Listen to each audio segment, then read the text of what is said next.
haven't got one anymore. Introdução. Historiarte é um trabalho artístico de cunho educacional, no qual demonstramos através da arte um assunto histórico estudado ao longo do semestre, idealizado pelo professor Anderson dos Santos. Consiste na escolha de um tema e na elaboração de uma expressão artística. Este trabalho tem como principal objetivo intensificar o aprendizado de forma didática e descontraída, fugindo do método expositivo em sala de aula. A crise de 1929, dentre os vários assuntos abordados, foi o tema que mais nos estimulou o interesse. O assunto desperta atenção pelos grandes acontecimentos do período e sua influência na atualidade. Escolhemos a dramatização para expressar as principais causas econômicas da crise de 1929 e suas repercussões sociais. Contextualização. O pós-guerra. Após a Primeira Guerra Mundial, de 1914 a 1918, a Europa encontrava-se devastada. Todos os países europeus envolvidos no conflito saíram economicamente enfraquecidos, com imensas dívidas e descontrole dos preços. Diferentemente dos Estados Unidos, que, durante e após o conflito, forneceu alimentos e produtos industrializados de que necessitavam os aliados europeus. Como resultado, a economia do país cresceu, principalmente os setores industrial e agropastoril.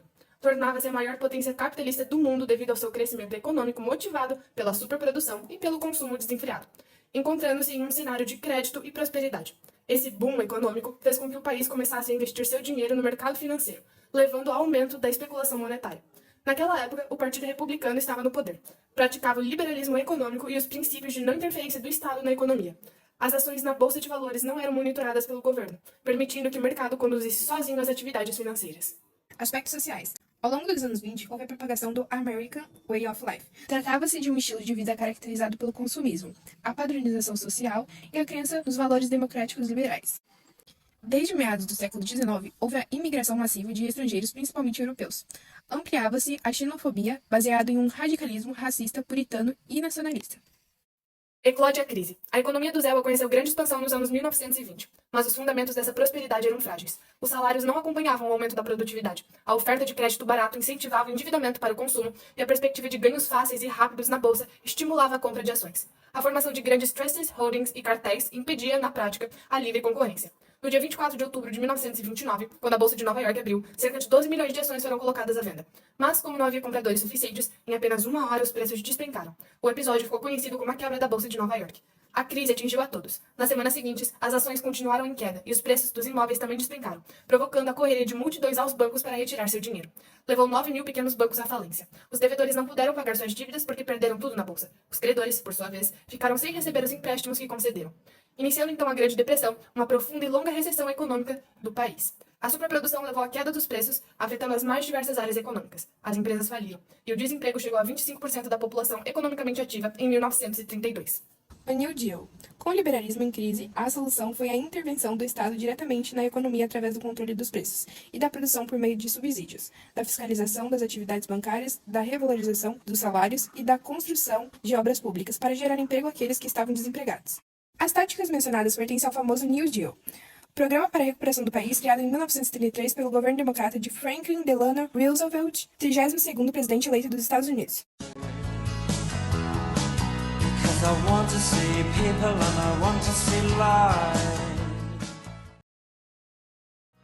Driving in your car. Oh, please don't drop me home, because it's not my home, it's their home and I'm welcome no more.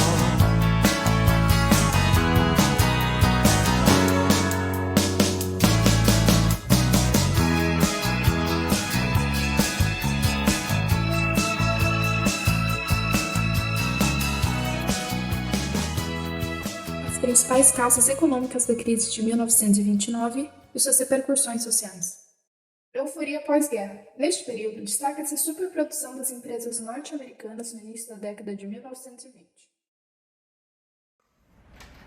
Bom dia, Mr. Lewis. Venha o mais rápido possível. Podemos começar a audiência se lhe for do agrado. Vamos ao relatório, Tuti. Alcançamos o aumento percentual da produção de enlatados? Sim, senhor. Ultrapassamos a expectativa em 28%. Ótimo. A superprodução anda em alta? A todo vapor, Mr. Lewis. Índice de consumo do mercado externo? Maior que nunca. As demandas aumentaram um valor exorbitante com o pós-guerra. E quanto ao mercado interno? Os anúncios intensificaram o consumo do produto em 34,9%. Chegamos quase ao triplo da renda bruta dos últimos 4 meses. Excelente. Parece uma boa ocasião para a compra de ações. Representando minhas transações? Não. Eu falo pessoalmente. Tenho pensado em investir na bolsa. Meu marido faz, mesmo com valores menores. Há muito tempo no mercado financeiro? Não muito, mas temos bons resultados. Crédito fácil e especulação financeira. Houve um período no qual podia-se realizar empréstimos e negociações bancárias com facilidade. Não havia preocupação com possíveis endividamentos. Seguindo o contexto, surgem oportunidades promissoras para investir boas quantias de capital em compras de ações.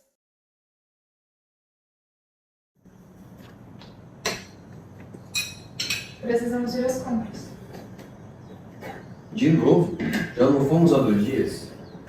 Já, mas recebi um panfleto novo anunciando uma nova coleção de utensílios domésticos. Acho que vale a pena comprar um novo jogo de panela. É muito caro? Se levarmos em consideração as nossas despesas mensais, teríamos que fazer um empréstimo. Mas pense só, o crédito tá fácil de conseguir e é barato. Não pretendo criar dívidas, Edith. Você sabe que as coisas não andam fáceis. Por favor, George, eu ficaria tão feliz. Afinal, um sonho do cozinho? Está bem, com uma condição. Você não vai se arrepender, querido. Diga. Faremos alguns cortes nas despesas. Se não o fizermos, vai ficar difícil de investir nas ações que eu planejei. Desde quando você compra ações? Não me falou nada a respeito disso? Querida, é você quem quer comprar um jogo de panelas. O mercado financeiro está muito em alta. E qual será o benefício? Lucro por especulação monetária. Compro ações para deixá-las valorizar e logo depois revendê-las por um preço muito maior. Já vi muitos que o fizeram. Contanto que façamos as compras, eu não me importo com isso. Desigualdade econômica. Os trabalhadores começam a questionar a proporção entre a carga horária de trabalho e o salário recebido. Não conseguiam consumir da maneira como eram incentivados e as dívidas mensais tornavam-se cada vez mais difíceis a serem pagas. Com licença, Mr. Peterson. Sim, quem é você? Herbert Brown, senhor. Faço parte da montagem de peças. Diga. Senhor, ontem eu tive uma diária de quase 14 horas, mais tempo que normal. E os salários caíram no último mês. E onde você quer chegar com isso? Eu me sinto explorado. Não tenho dado conta dos últimos pagamentos e muito menos do estilo de vida que somos incentivados a ter. Certo, e? Medidas precisam ser tomadas. Não dá para continuar assim. É descabido. Cara senhora, se está descontente com o seu trabalho, é convidado a se retirar. Afinal, você é facilmente substituível. Que nem meu pai dizia, né? O dinheiro ele se concentra na mão dos justos, ou seja, na empresa e não no empregado. Então contente-se. Mas... Com licença, mas eu tenho assuntos mais importantes a serem tratados.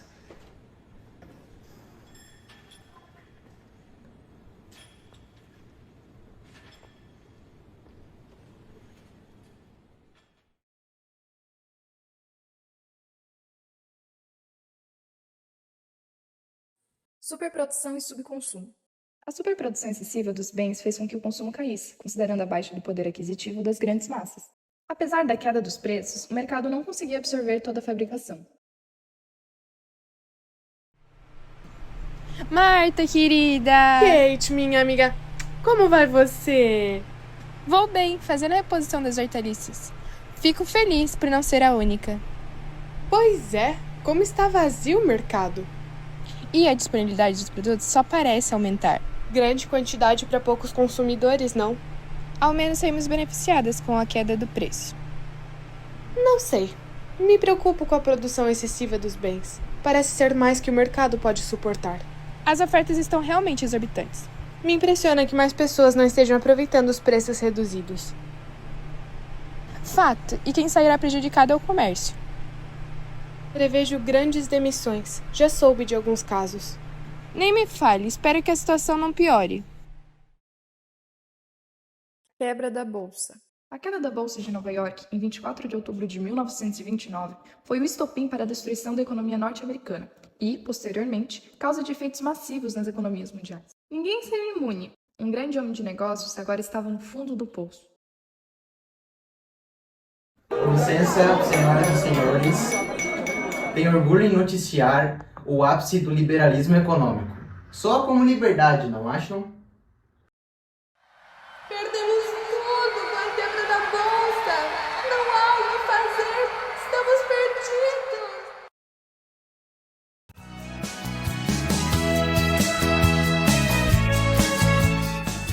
Conclusão. Através da dramatização, buscamos exemplificar as principais causas econômicas da crise de 1929 e algumas repercussões na sociedade da época. Realizamos o trabalho mediante a combinação da história e da arte, a proposta do Story-Art. Absorvemos o conhecimento histórico e o reproduzimos por meio de uma expressão artística. É uma experiência trabalhosa, mas muito compensadora. Tem grande importância como fonte de conscientização, conhecimento e desenvolvimento do senso crítico. Nosso objetivo principal foi recriar os cenários vivenciados pelos norte-americanos da década de 1920, considerando seus ideais, aflições, percepções econômicas e industriais. A crise de 1929 foi um marco histórico, pois redefiniu a compreensão global sobre a fragilidade dos sistemas econômicos e desencadeou transformações sociais, políticas e econômicas profundas em todo o mundo. Como resquício do episódio tratado, concluímos que a sociedade capitalista da atualidade ainda se baseia em produção de larga escala e na prática do consumo excessivo. A criação de empresas estatais e a implantação de direitos trabalhistas são consequências diretas das medidas criadas para combater a Grande Depressão. Entretanto, ainda existem ambientes de trabalho abusivos, incluem salários baixos, falta de segurança e longas horas de trabalho. O mercado financeiro, por sua vez, continua em alta. Apesar das regulamentações feitas ao longo do tempo, precisa ser observado para a prevenção de novas crises econômicas. Quanto à execução do trabalho, o planejamento começou assim que nos foi atribuída a tarefa. Logo após, definimos as funções de cada um e iniciamos a pesquisa de locais, figurinos e falas que remetessem à década de 1920. Nossos resultados superaram as expectativas. Encontramos, porém, dificuldade em irmos aos locais de gravação e combinarmos horários. A elaboração do roteiro, das escritas e da edição de tudo nos exigiu muito empenho e disposição de tempo. Conseguimos concluir o trabalho com muito esforço e estamos satisfeitos com o resultado. Agradecemos pela experiência enriquecedora e nos alegramos em compartilhá-lo.